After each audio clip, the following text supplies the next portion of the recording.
Welcome to another race analysis episode. We are back. It's been a very long time. I'm Coach Jonathan Lee, and you're on board with me at a Cat 2-3 Criterium in Folsom, California. And I have Cannondale and TrainerRoad's Amber Pierce, a former World Tour pro. How you doing, Amber? Hey, guys. I'm doing well. Hey, everybody. We're racing again. This is crazy. Yeah, I know. I'm so excited. My heart rate is already elevated just watching this.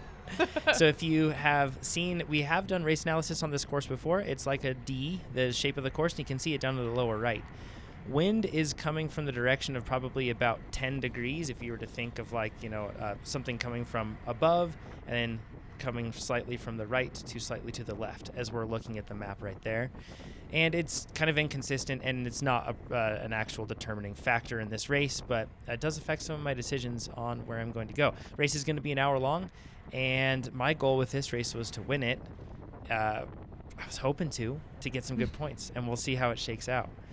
So, Amber, this is the first race back in a really long time, and I felt like I was like a fish out of water in a lot of ways, like trying to re-find my sea legs, so to speak. I was finding myself, hey, I'm in the wind over here. I shouldn't be here. Hey, I should be closer to wheels, doing all that stuff. That's normal, right, for everybody, even Pro Tour riders? Oh, yeah, for sure. Every season coming back from off-season, those early season races, you're always dusting off cobwebs. It's very, very normal. And this is something that everybody's dealing with right now because last year there just wasn't a lot of racing. So not only are we at the beginning of a new season right now, but it's been a while for most people. So I think everybody's accumulated some rust, some cobwebs. What were some of the things that you were noticing for yourself? Like you mentioned being in the wind, but what were some of the things that you kind of felt a little bit rusty on here? Yeah, I felt rusty on, so it wasn't staying close to a wheel, like I was afraid of being close to the wheel, but it was anticipating how the field would move. And then you don't have to surge and fight to hold a wheel, but instead you're always kind of smoothing out whatever is happening in front of you. Like you're applying like a smoothing algorithm, so to speak, to whatever's going on in the race. And that's something that kind of just happens subconsciously once you get used to it. But at first, I noticed like right here, you can see I had a big gap. And at first I started to like think, oh, I need to hold that gap. But then I remembered, oh no, I just pedal easy and people will come around me. This is great. This is exactly what I want. So that was one big thing. The other thing that I was noticing was it was hard to find the draft. Once again, the wind was kind of like inconsistent, swirling, even though it was coming from a predominant direction in most cases. So I was finding myself kind of just sitting in the wind in spots and kind of questioning, where is the wind even coming from? And you kind of develop this like very accurate wind vane when you are used to these sort of circumstances and really good at finding that pocket of vacuum behind a person. So for sure. Late in the season, when everyone has developed that intuition, you can really look to how other riders are positioning to determine where the wind is coming from if you can't feel it very well. But since this is an early season race and probably everyone was feeling that same sense of uncertainty and getting back into the flow of things, probably everyone was having a similar, where is the wind coming from? Where do I find the draft? And so it's harder to look to other riders to cue off them. Oh, that's a great point. We were kind of all over the course. People were moving everywhere. That was absolutely the case. In this race, too, for a point of reference, since we're down at sea level, my FTP is probably somewhere around 340 watts in this race. But everybody check off your bingo card. There we go. Elevation. It's been mentioned. So probably somewhere around 340 watts. And actually, Amber, toward the end of this race, I think before we really started to increase the pace at the end, my normalized power was only 218 watts. So it was really, really low. Yeah. Which a goal for this race was efficiency. And we can probably skip ahead and find some points where I use that efficiency and I start to find my sea legs again and get a little bit more comfortable. So at this point, when we were rolling through the course, there's really, like you mentioned, there's only like one turn, really. There's kind of two turns to this course, but you can pedal through both of them. And I found myself getting into situations where the field would string out really, really far, and then after that, it would accordion. And what I would do in that case is I would just find an inside line, and I would just carry my speed, and not do so at a great power detriment, like I'm doing right here. You can see I'm just moving past a lot of riders coming in, and then I made up some spots there. And then you made up a lot of spots. Yeah, and I'll continue to do that. That's one thing that I started to go, oh yeah, this is how you race bikes again. Right, you can use that free speed of your momentum. And like you said right there, you could see other riders were decelerating, so you weren't necessarily having to add put on the gas, so to speak, or put out more power. You were just allowing your momentum to carry you forward when other people were decelerating, and that's great. Anytime you can capitalize on free speed is a good thing. Yeah. Let's go to another moment when I do this, and actually I find myself in a bad situation. So you can see the group is pretty strung out here, and it's a fast move. My power was getting, it was around my threshold, and I was actually at the back of the group here. I think there was 1 or 2 riders, but then everybody sits up. So then I stay on the power around the, like tempo, and even lower than that. And whoa, this is a big slowdown. Suddenly I'm way toward the front. But Amber, what do you see that's wrong that happens here? You end up in the wind. Exactly. And I saw this one rider that was up the road, and I thought, oh man, well, like, I don't want to chase him down. But then I saw this turn, and I thought, hey, this is an opportunity. I can carry my own pace through this turn finally and see what it's like to actually pick my own line with a free track. There you But go. after this, you can see I'm just soft pedaling, and I'm even on the smooth pavement here. I'm really going for efficiency. Yeah, I don't think that that's such a bad thing, actually, especially since this was the final corner of the race.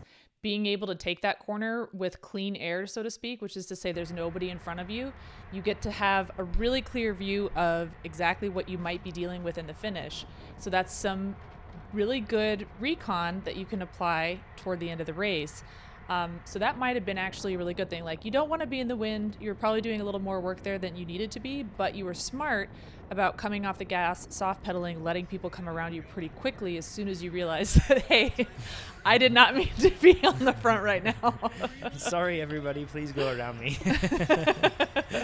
Let's go forward to another point, one of those crazy long string outs, and see what I do when that happens. So here we're coming into the race, and out of this turn, everybody was surging really hard every lap. And you can see my power creep up to above threshold, and then I shut it down. I'm not at the front of the race, and I let some people by. But this is kind of nerve-wracking to do sometimes, right, Amber? Like, to let people fill in wheels, either they yell at you or you're worried that you're, like, nobody's going to come around you and a gap is going to open up. How do you judge that situation? Well, usually, I mean, one thing is you want to know, is this an okay time to start slotting back, right? Is a move going off the front at this moment? In this case, no. So it was totally safe for you to just ease off the gas and let other people fill in that gap. And it's just a case-by-case basis. But again, in this case, it didn't look like there was anything dangerous happening in the front. And as you kind of ease back, it's up to the folks around you and behind you to make a decision about whether they want to stay on your wheel and ease back too, or do they want to go around you and fill in that gap. And by doing that, you kind of encourage people to go around you and fill in that gap. And it's not necessarily costing them a whole lot, but it's definitely not costing you anything. And at this point on a course like this that's so wide open, like, look at these roads. They are very, very wide. We don't have a lot of technical corners. In fact, most of the corners are really sweeping ones. So you generally have pretty good visibility on what's going on, and you have tons of space to move around. And as we've already seen, you've picked really nice moments where you can make up a ton of position just by continuing to pedal when other people are decelerating or maintaining your momentum. So you're somebody who's really good at positioning and reading that. And on a course like this, I feel like being more towards the back in general would be probably okay. It's a good spot to be, I think, in this case. So like we were talking about, Amber, this course doesn't have anything particularly tricky, and especially in terms of elevation profile, but it has this one rise that's coming up out of this turn, the last turn. And this rise actually has smooth gutter on the left, that smooth chunk of pavement, but every time people will be hammering at like 450 watts every time going up this thing. Yeah, sometimes that happens, especially on a course where you don't have a lot of terrain or technical features to work with. If there's just like one thing, and this just happens to be this tiny little bump in this course, people will look to that to be a potential separator. But it's pretty clear here. It's, it looks like people are gassing it, but it's small enough and short enough, and you have enough momentum coming out of that corner that it's hard to create enough of a differential of speed to really force a significant separation there. And so what ends up happening is, unless you're paying attention, continuing to do that lap after lap after seeing that it's not necessarily working that well is a surefire way to toast your legs. And as somebody who's observing that, you might see other people that are really surging there. The smart thing to do then is what you're doing here, don't respond immediately, but allow other people to kind of fill in those gaps, or to follow wheels of people that are going with the surge. And that, like you said earlier, right when we started this video, what is a way to smooth out that disruption in kind of your power profile, right? Like, you don't want to jack up your power super fast. You might want to do a slower ramp up, and that is definitely going to save your legs for the finish. Great point, Amber. Great point. Okay, so we're getting closer to the end of the race, and I actually had no clue that I missed something very key. On this course, brakes just don't stick. They never really do. It just doesn't happen, and I wasn't thinking that was going to happen. But sure enough, I missed a brake that was up the road. Amber, I don't know what did I do wrong? well, first of all, when did the brake go? Because it seems like it's already I watched this back twice and I still can't find it. I have no clue when it went. So this brings up a really good point. So one of the things we said earlier is, on a wide open course like this that's not technical, where you are good at positioning, it's generally okay to move back pretty far in the group. But as we can see now, if you're too far back to have visibility on what's going on at the front to know if the brake went, you were probably too far back. So this is a really good thing to keep in mind, right? Because I'll tell you, if I showed up to this race and I looked at this course, one of the first things that I would think to myself would be, a brake is very unlikely to go here. And the reasons for that are that, number one, it is wide open. And number two, it's not very technical. So it's really, really easy to organize a chase, and it's really, really hard to get out of sight, I would think. But every race is different, right? And so I'm sure this is a course that you've raced before, and probably you already knew that brakes weren't very likely to go on this course. Is that right? Mm-hmm. Yeah, absolutely. I've raced it before in a ton of different conditions with people attacking like crazy off the front, and things just don't stick usually. Usually, right. And so that's a really important point to bring up, because you can kind of go into a race with this mental picture of how you think it will likely play out, but that doesn't necessarily mean that's going to be the case. So constantly making sure that you're having some flexibility, and you're still making sure that you have visibility on what's going on in the race is really important, especially in the second half of the race. The first half of the race is where, even if a brake is likely to go, it's less likely to go in the first half. And then as you get closer, as people get tired and complacent, that's where the likelihood of a brake sticking might go up, even on a course like this where it doesn't seem like it would be very likely. So I don't blame you, but this is a really great lesson to learn moving forward. And of course, with hindsight, we know that the brake actually stuck. So it's easy to go back and say, oh, I should have done X, Y, Z if I'd known that brake would stick. But the fact is, you couldn't possibly have known that in the moment. We never know for sure if a brake that initiates is actually going to stick it to the finish. So what do you think are some things that you could have done without knowing that the brake was going to stick? What are some different decisions that you think you could have made in this race without that? Yes. Without a crystal ball? Great questions. I think a couple things I was doing wrong that if I changed them, it would have helped. I was so focused on the mechanics around me, like on making sure I was positioned right, making sure I was doing those things. I simply was not looking ahead.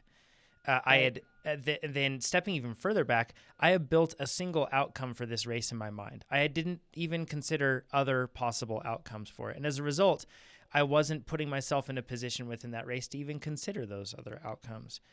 Yes, it allowed me to be really focused and efficient, but it caused me to miss that. So looking back, I think that it's always helpful to, yes, have your plan A, but then also contemplate the other possibilities that could happen.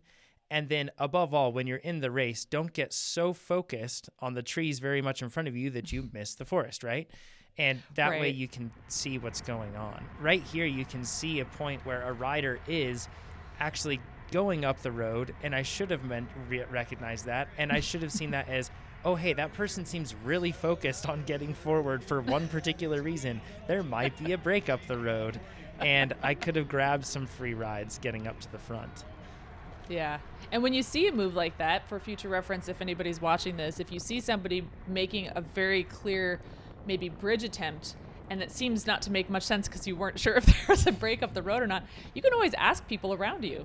I mean, sometimes they'll be nice and share information with you, sometimes not, but it's worth a shot, nothing ventured, nothing gained.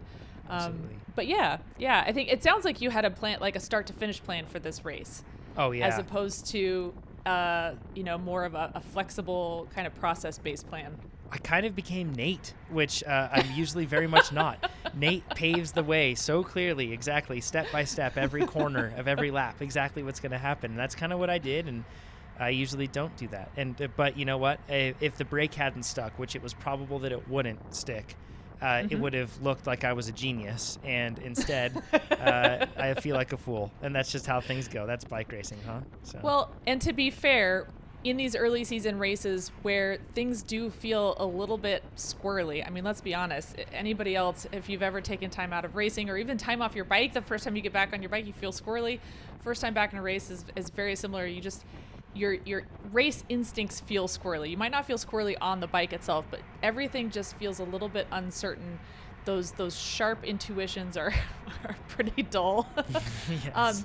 So I understand. I think it makes sense that you would be more focused on what's happening immediately around you as opposed to what's going on up the road, because you're bringing all of those systems back online. You're bringing all of that awareness and spatial awareness in a race back online, because that's not something that you've been practicing, right, for over a year now, maybe.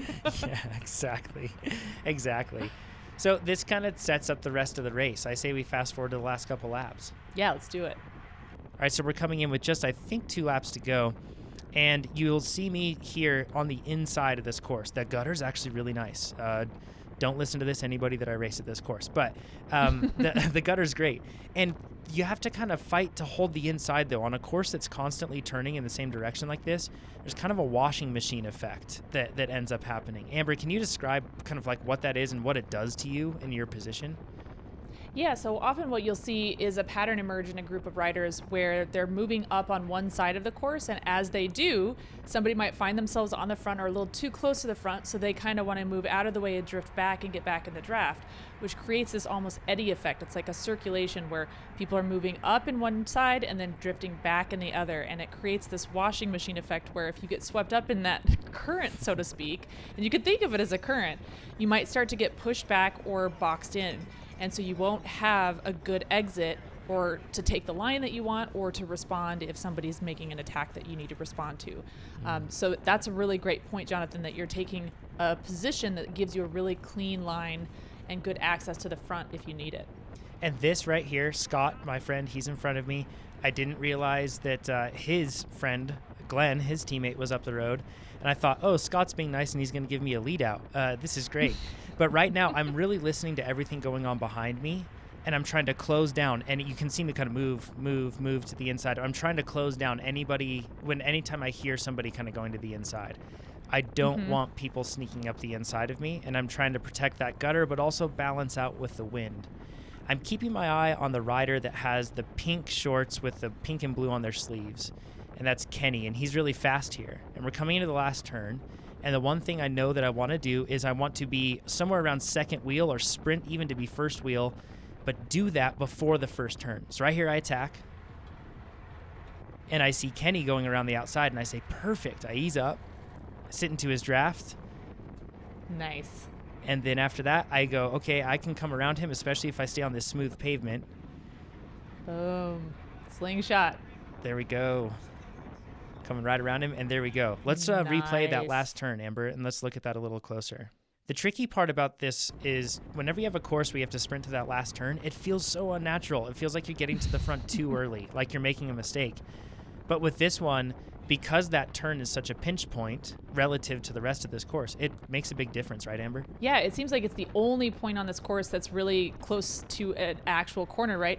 And so as you accelerate into this corner, what that means, the more you accelerate into this is a corner you can carry a lot of momentum, the more momentum you can carry out the other side of it.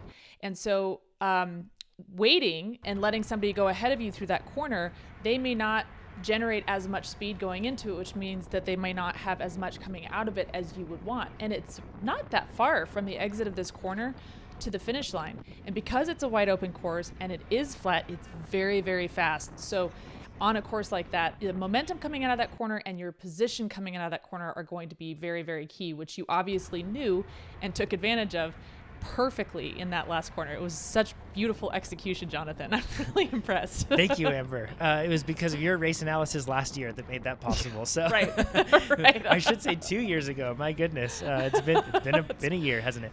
It's been a hot second. That it has. So congrats to the break for making it stick, and my friend Glenn, who was in that break, and the rider that bridged. Stealth break. Yes, stealth break, yeah. Or perhaps I was just the fool there. But and congrats to the rider who bridged up to them and then went beyond them. Just super cool race and a ton of fun. So if you want to see more race analysis or you have any questions, if you see things that I did wrong or see things that I did well, you should talk about it down in the comments below, because then we'll be able to actually have some debate and see if we can help some other cyclists get faster too. You'll probably come up with things that we missed. If you want to see the full race video, you can do that as well. And you can also go through and you can look at other race analysis videos that we have created. And thanks so much, everybody. We will talk to you next time. Thank you, Amber. Oh, yeah. Thank you, Jonathan. See you guys.